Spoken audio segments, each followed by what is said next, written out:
80,000 tertiary students who will pay no fees next year after the Prime Minister Jacinda Ardern announced the details of the government's zero fees policy today. Ms Ardern says the government will pay fees of up to $12,000 each for school leavers and people who've done no more than half a year of full-time tertiary education. Our education correspondent John Gerritsen was at Poriroa's Aotea College for the launch today. Here today we are officially launching your first year of study will be absolutely free. Absolutely free. And we're kicking that off here. Jacinda Ardern and Labour's flagship education policy got a warm welcome at Aotea College, and later the Prime Minister talked to students about their plans for the future. Before this policy, was it going to be loans as well? Oh, definitely. Yeah. There was no question about it. Yeah.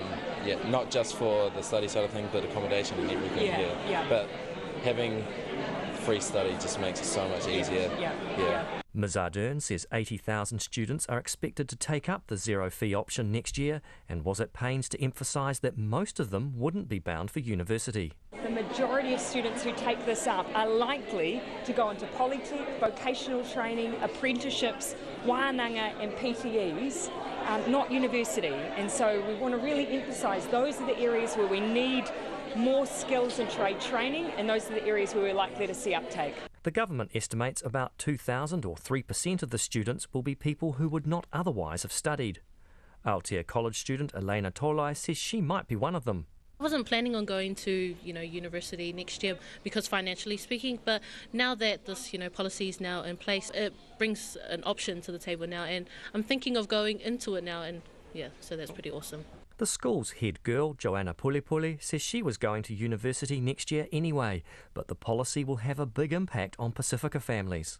As a Pacific Islander, it's definitely brought off barriers financially. I'm the eldest of 8, so so definitely for my parents it just opens new pathways to be able to financially support my younger siblings as well. So I think this policy is great. No'oroa Wharaimo is going to Otago University next year, and she says she'll now try to persuade some of her relatives that they should think about tertiary education too. It's a game changer for a lot of doors to be open for a lot of students and other people who have never thought about studying before. I am pretty excited to exercise some thoughts to some relatives who I feel like should go back and study or follow their passions and different opportunities that they can now have because of this. But National's tertiary education spokesperson Paul Goldsmith says taxpayers will end up paying for more people to study low-value courses, and the policy opens the door for a lot of wasteful spending. It's a bit like, the old sort of regime when you'd buy a CD and you'd get 15 songs that you didn't want in order to buy the one song that you did want. Instead of trying to get the students that they really want in tertiary education who wouldn't have gone otherwise, they're paying for everybody. And that is just an incredibly expensive and untargeted way to go about government spending.